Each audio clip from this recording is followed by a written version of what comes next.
सम्यक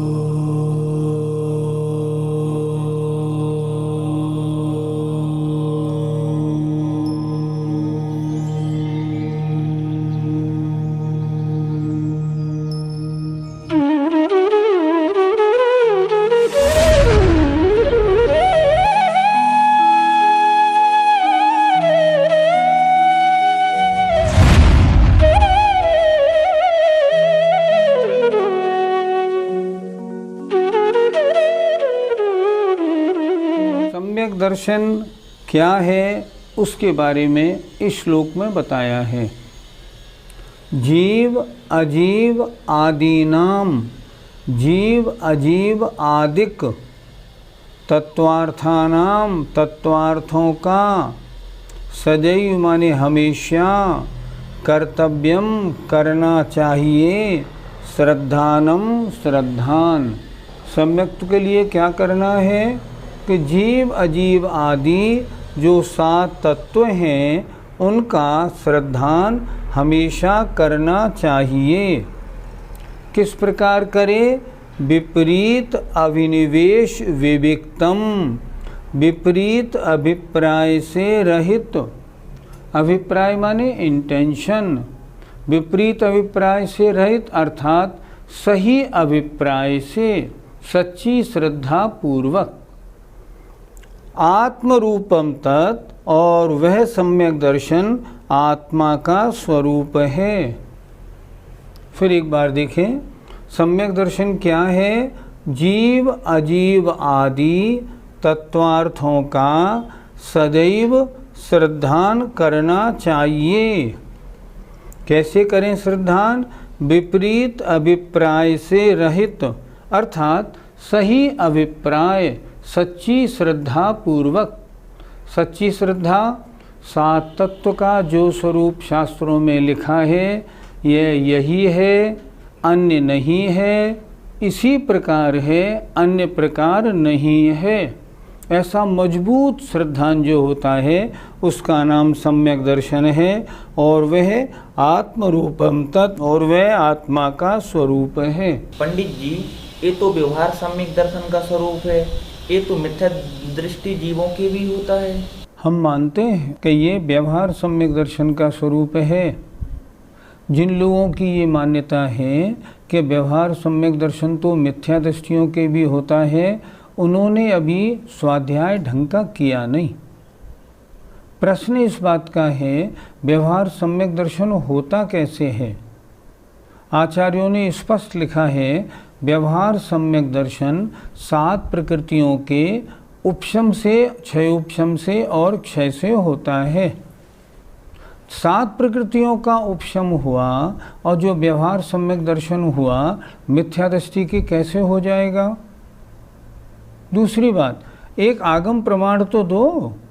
किसी आचार्य ने अगर ये लिखा हो कि 7 तत्वों का यथार्थ श्रद्धान ये मिथ्या दृष्टि के भी होता है, किसने लिखा बताओ?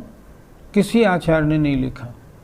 उन्होंने तो स्पष्ट लिखा, उमा स्वामी महाराज ने, तत्वार श्रद्धानम सम्यक दर्शनम। 7 तत्वों का जैसा का तैसा श्रद्धान करना सम्यक दर्शन है। ये श्रद्धान किसे कहते हैं?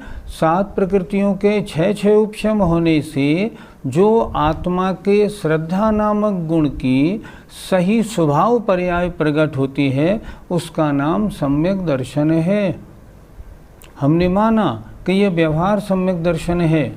हम पूछना चाहेंगे, चतुर्थ गुण स्थान में क्या निश्चय सम्यक दर्शन होता है? नहीं होता। किसी आचार्य ने नहीं लिखा।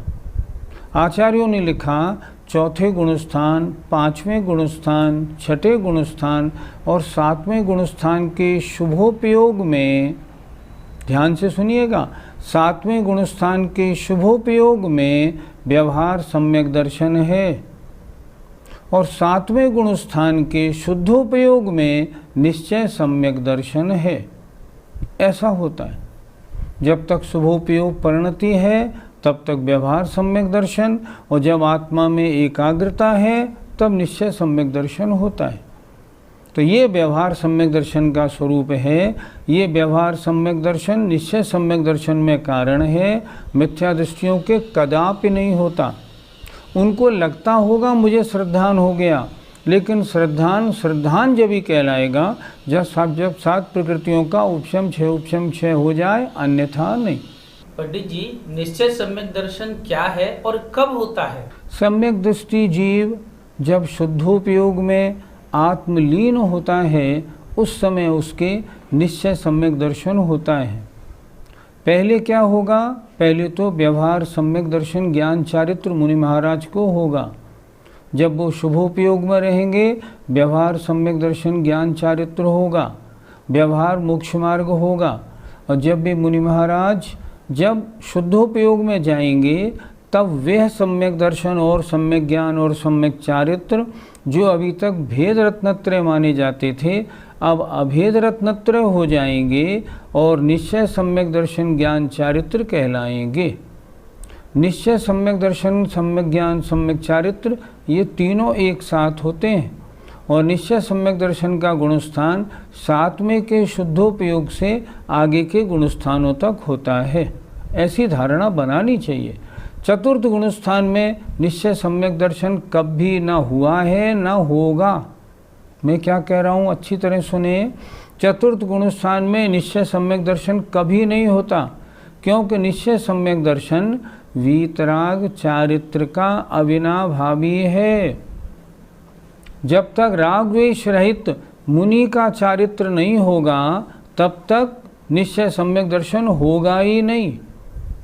इसलिए चौथे, पांचवें, छठे गुणस्थान और सातवें गुणस्थान के शुभोपयोग में निश्चय सम्यक दर्शन होता ही नहीं, व्यवहार सम्यक दर्शन रहता है। पंडित जी, क्या स्वानुभूति के बिना सम्यक दर्शन नहीं होता? दो शब्द हैं, स्वानुभव और स्वानुभूति। स्वानुभव ज्ञान गुण की पर्याय है, स्वानुभूति चारित्र गुण की पर्याय है। चतुर्थ गुणस्थान में स्वानुभव होता है, मतलब आत्मा क्या है उसका ज्ञान होता है, लेकिन आत्मरमण रूप स्वानुभूति नहीं होती। अनुभव कौन सा ज्ञान वाला है, पर आत्मा में रमण करने वाला आनंद वहाँ नहीं होता। स्वानुभूति चारित्र गुण की पर्याय है, और जब आत्मा में आत्मा लीन होता है, उस समय स्वानुभूति रूप पर्याय उत्पन्न होती है, और उस समय सम्यक दर्शन निश्चय सम्यक दर्शन कहलाता है। चतुर्थ गुणस्थान, पांचवें गुणस्थान, छठे गुणस्थान और सप्तम गुणस्थान के शुभोपयोग में स्वानुभव होता है, स्वानुभूति नहीं होती। आचार्यों का यही कथन है। स्वानुभूति और निश्चय सम्यक दर्शन और शुद्धोपयोग और अभेद रत्नत्रय, ये सब पर्यायवाची हैं और एक साथ उत्पन्न होते हैं। वर्तमान में कौन सा सम्यक दर्शन हो सकता है? जहाँ तक गृहस्थ का प्रश्न है, गृहस्थ के व्यवहार सम्यक दर्शन हो सकता है। मुनि की चर्या, मुनि की चर्चा है। मुनि को व्यवहार सम्यक दर्शन, निश्चय सम्यक दर्शन दोनों होते हैं। जिस समय मुनि महाराज अपने शुभोपयोग में हैं, तब उनका सम्यक दर्शन व्यवहार सम्यक दर्शन है। और जब भी मुनि महाराज सामायिक या ध्यान आदि के काल में आत्मा में लीन होते हैं, उस समय उन्हें निश्चय सम्यक दर्शन और शुद्धोपयोग एक साथ होता है। शुद्धोपयोग के साथ निश्चय सम्यक दर्शन का संबंध है, और उसको हम निर्विकल्प समाधि भी कहते हैं। जब निर्विकल्प समाधि में मुनि महाराज लीन होते हैं, तब उनके निश्चय सम्यक दर्शन हो सकता है। इसलिए वर्तमान में व्यवहार सम्यक दर्शन गुणस्थान 4, 5, 6, 7 और निश्चय सम्यक दर्शन गुणस्थान 7 में सिर्फ मुनि राजों के होता है, गृहस्थों के नहीं होता। जिनकी ये मान्यता है, चतुर्थ आदि गुणस्थानों में चतुर्थ गुणस्थान में निश्चय सम्यक दर्शन हो सकता है, उनकी मान्यता आगम के अनुसार नहीं, क्योंकि निश्चय सम्यक दर्शन के साथ तो वीतराग चारित्र चाहिए। चतुर्थ गुणस्थान में चारित्र कहाँ से लाएंगे? पंडित जी, सम्यक दर्शन प्राप्ति का लाभ क्या है? पहला लाभ तो स्वयं आचार्य ने अपने श्लोकों में ही दे दिया। सम्यक दर्शन नहीं है तो ज्ञान सम्यक ज्ञान नहीं, चारित्र भी सम्यक चारित्र नहीं कहलाएगा। ये सम्यक्त्व का लाभ है। उसके होने पर ही सम्यक ज्ञान और सम्यक चारित्र होते हैं। दूसरा लाभ क्या है? सम्यक दर्शन जिस आत्मा को हो गया है उसे अर्धपुद्गल परिवर्तन काल में मोक्ष नियम से होगा ही।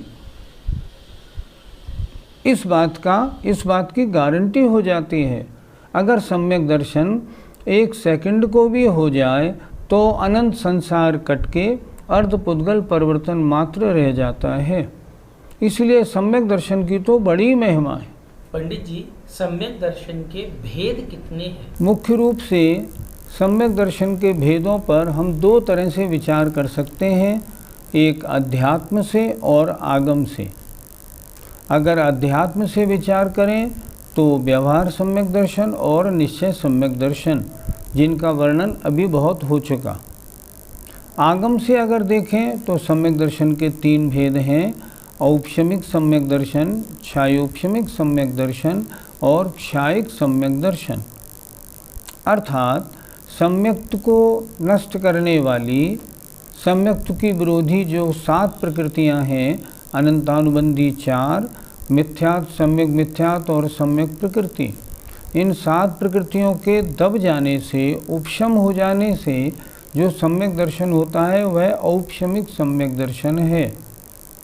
इन 7 प्रकृतियों के क्षय हो जाने से जो सम्यक दर्शन होता है उसे क्षायिक सम्यक दर्शन कहते हैं। और अनंतानुबंधी 4, मिथ्यात्व और सम्यक मिथ्यात्व का अनुदय और सम्यक प्रकृति का उदय हो तो छायोपशमिक सम्यक दर्शन होता है। इस प्रकार सम्यक दर्शन के 3 भेद हैं। वर्तमान पंचम काल में औपशमिक और छायोपशमिक सम्यक दर्शन हो सकता है, क्षायिक सम्यक दर्शन संभव नहीं। ना तो यहाँ क्षायिक सम्यक दर्शन लेके आत्मा कोई जीव आ सकता है, ना यहाँ उत्पन्न कर सकता है, वो दोनों संभव नहीं है। सम्यक दर्शन का स्वरूप क्या है, इसकी चर्चा हुई। अब सम्यक दर्शन के 8 अंगों में एक एक अंग की चर्चा अगले श्लोकों में की जा रही है। सबसे पहले सम्यक दर्शन का पहला अंग है निशंकित अंग। उसका स्वरूप आचार्य बता रहे हैं। सकल मन एकांतात्मक, सकल मन एकांतात्मक, मिद मुक्तम वस्तु जातमखिलज्ञैः, मिद मुक्तम वस्तु जातमखिलज्ञैः, किमु सत्यम सत्यम वा, किमु सत्यम सत्यम वा, न जातु शंकेति कर्तव्या, न जातु शंकेति कर्तव्या। बोलिए। सकल मन एकांतात्मक, मिद मुक्तम वस्तु जातमखिलज्ञैः, किमु सत्यम सत्यम वा, न जातु शंकेति कर्तव्या। सकल माने संपूर्ण, अनेकांतात्मक मतलब अनेकांत स्वरूपी, इदम यह उक्तम कहा गया है, वस्तु जातम संपूर्ण वस्तु समूह, अखिलज्ञ ही सर्वज्ञ देव के द्वारा। शब्दार्थ हुआ। अब जरा इसको लगाइए। अखिलज्ञ ही सर्वज्ञ देव के द्वारा सकल वस्तु जातम संपूर्ण वस्तु समूह, इदम माने यह, अनेकांतात्मकम उक्तम अनेकांतात्मक कहा गया है। फिर एक बार देखें। अखिलज्ञ ही सर्वज्ञ देव के द्वारा ये संपूर्ण वस्तु समूह, यह इदम माने यह, अनेकांतात्मकम अनेकांत स्वरूपी उक्तम कहा गया है। किमु सत्यम वा असत्यम, क्या सत्य है या असत्य है। शास्त्रों में जो कुछ लिखा है इसमें क्या सच है क्या झूठ है, कैसे माने। किमु क्या सत्यम, किमु सत्यम क्या सच है, वा क्या झूठ है, ऐसी शंका इति शंका, इस प्रकार की शंका कर्तव्या न जातु, नहीं करनी चाहिए। अगर भगवान के वचनों में इस प्रकार की शंका करता है कि ये सच है या झूठ है, तो सम्यक्त में शंका नाम का दोष लगता है। और अगर भगवान के वचनों में सत्य और असत्य के बात विचार न करके उसे स्वीकार करता है, तब उसके निशंकित नाम का अंग होता है। एक बार फिर देख लें। सर्वज्ञ देव के द्वारा संपूर्ण वस्तु समूह अनेकांतात्मक उक्तम कहा गया है। यह क्या सत्य है या असत्य है, इस प्रकार की शंका नहीं करनी चाहिए। इसका नाम है निशंकित अंग, सम्यक दर्शन का पहला अंग है। पंडित जी, शंका तो आहारक शरीर वाले मुनि महाराजों की भी होती है, तो फिर क्या उनका सम्यक रहता है कि नहीं? उन मुनि महाराजों के शंका नहीं होती, जिज्ञासा होती है। जिज्ञासा माने जानने का भाव कि ये क्या है, कैसा है, जानने का भाव होता है। लेकिन भगवान ने जो कहा है इसके बारे में ये सच है या झूठ है, ऐसा नहीं सोचते। लेकिन कभी कोई बात अटक जाए तब उसके बारे में जब जिज्ञासा होती है, तब मस्तक से आहारक शरीर निकल के केवली शुद्ध केवली के पास जाके उस शंका का समाधान लाता है। तो उसे शंका नहीं कहेंगे, उसे हम कहेंगे जिज्ञासा। इसलिए उनका सम्यक दर्शन रहता है और निशंकित अंग भी उनका बना रहता है। पंडित जी, हमने तो ऐसा सुना है कि गणधर भगवान भी तीर्थंकर से शंका करते हैं, क्या वह सही है? वह भी शंका नहीं, वो भी जिज्ञासा है। जितने गणधर होते हैं, यद्यपि द्वादशांग के पाठी शुद्ध केवली होते हैं, उनके अवधि मनपर्य ज्ञान भी सर्वावधि और विपुलमति होता है, लेकिन फिर भी उनका ज्ञान कहाँ तक चलता है? ध्यान से देखें। जो श्रुत ज्ञान है वो चलता है संख्यात तक, अवधि मनपर्य ज्ञान है वो चलता है असंख्यात तक। अब अगर कोई चर्चा अनंत की आ जाए तो उनका ज्ञान वहाँ नहीं चलता। अगर कोई ये पूछ ले कि अभव्य ज़्यादा है या भव्य ज़्यादा है, तो इनका उत्तर कौन मिलेगा? इनका उत्तर गणधर देव तीर्थंकर भगवान से पूछ के देंगे, क्योंकि उनका जो मत शुद्ध अवधि मनपर्य ज्ञान है अनंत के विषय में नहीं चलता, क्योंकि अनंत का ज्ञान मात्र केवल ज्ञान का विषय है।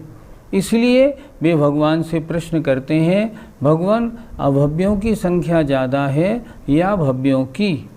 तब भगवान उसका उत्तर देते हैं, ये शंका नहीं है, ये जिज्ञासा है। पंडित जी, विज्ञान कहता है कि पृथ्वी घूमती है और जैन धर्म कहता है कि पृथ्वी स्थिर है, तो क्या माने? वास्तव में जो विज्ञान कहता है वो सत्य नहीं होता। क्यों? विज्ञान आज कुछ कहता है, 2 महीने बाद बदल देता है, फिर 2 महीने बाद बदल देता है, फिर 2 महीने बाद बदल देता है। विज्ञान क्या है? सही परिभाषा जो मुनि श्री क्षमा सागर जी महाराज कहते थे, सत्य की खोज में किए गए प्रयासों का नाम विज्ञान है, सत्य का नाम विज्ञान नहीं। इसलिए जो वैज्ञानिक कहते हैं वह सत्य है, ये नहीं माना जा सकता। दूसरी बात, आज देश विश्व के 40% वैज्ञानिक जैन धर्म के अनुसार ही कहते हैं कि पृथ्वी स्थिर है, सूर्य चंद्रमा घूमते हैं। इसलिए सच क्या है मालूम नहीं। जब आइंस्टीन से ये पूछा गया सच क्या है बताओ, तो उसने कहा सापेक्षतावाद का सिद्धांत है, या तो सूर्य स्थिर है या पृथ्वी स्थिर है। तो फिर आपने सूर्य को स्थिर क्यों माना, पृथ्वी को चलायमान क्यों माना? तो उन्होंने कहा सूर्य को स्थिर मानने से हमारी गणित अच्छी तरह लग जाती है, इसलिए हमने माना है। हम ये नहीं कह सकते इन दोनों में स्थिर कौन है और चलायमान कौन है।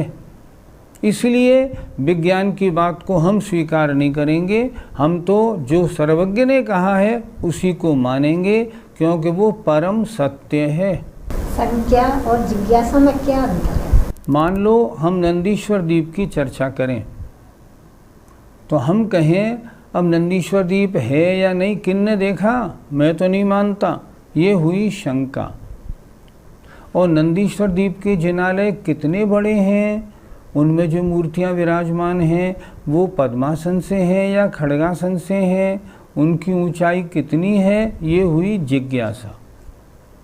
शंका में जो कथन है उस पर विश्वास नहीं किया जाता, जिज्ञासा में बात को जानने की कोशिश की जाती है। ये इन दोनों में अंतर है। अगर शंका है भगवान के वचनों में तब तो सम्यक्त में दोष है, और अगर भगवान के वचन जिनवाणी सुन के, प्रवचन सुन के या कोई भी शास्त्र पढ़ के प्रश्न करके बात समझने के लिए जिज्ञासा की जाती है तो उसमें शंका नहीं है, वो जिज्ञासा है। जिज्ञासा करनी चाहिए, शंका नहीं करनी चाहिए। पंडित जी, जो सूक्ष्म, दूरवर्ती और अंतरित पदार्थ हैं, हम इनका श्रद्धान कैसे करें? इन तीनों का श्रद्धान सर्वज्ञ देव ने जो कहा है यह सत्य ही है, ऐसा मानने से ही होगा, अन्य प्रकार नहीं हो पाएगा। क्यों? देखें, सूक्ष्म, यहाँ पर अनंतानंत निगोदिया जीव भरे पड़े हैं, हमको पहले दिखाइए, हम तब मानेंगे। नहीं, आप नहीं देख सकते, क्योंकि ये बड़े सूक्ष्म हैं, नहीं दिखाई पड़ेंगे। फिर कैसे माने? भगवान ने लिखा है शास्त्रों में तो मानो। दूरवर्ती, यहाँ से 13वां द्वीप रुचिकवर द्वीप है, उसमें 4 अकृत्रिम जिनालय हैं, हम नहीं मानेंगे, पहले हमको दिखाइए। दिखाए थोड़ी जा सकते हैं, कैसे माने? भगवान के वचन है, दूरवर्ती बात माननी चाहिए। चौथे काल में भगवान आदिनाथ को लेके 24 तीर्थंकर हुए थे, अब कैसे माने? इतिहास तो बोलता नहीं, इतिहास बोले या ना बोले, इतिहास तो 2-2.5-3 वर्ष की बात बोलता है, उससे पहले की बात कैसे बोलेगा? उसके बारे में कैसे निर्णय करेंगे? जो आप भगवान के वचनों के अनुसार जो शास्त्रों में लिखा है उसका श्रद्धान करेंगे। इसलिए जो पदार्थ सूक्ष्म है, जो पदार्थ दूरवर्ती है और जो पदार्थ अंतरित अर्थात भूतकालीन हैं, उनके बारे में भगवान की आज्ञा प्रमाण है। अगर ऐसा नहीं मानोगे तो उनका श्रद्धान बन ही नहीं पाएगा, वो तो भगवान के वचनों से ही उनका श्रद्धान करना पड़ेगा। अब कोई आपसे कहे पानी में जीव हैं, हाँ, हमें तो नहीं दिखाई पड़ रहे। अरे भाई, आचार्यों ने लिखा, भगवान ने कहा पानी में एक इंद्रिय जीव भी हैं, जल का एक, और तरस जीव भी हैं, उनकी आज्ञा प्रमाण करके हमको वह बात माननी चाहिए। जय जिनेंद्र।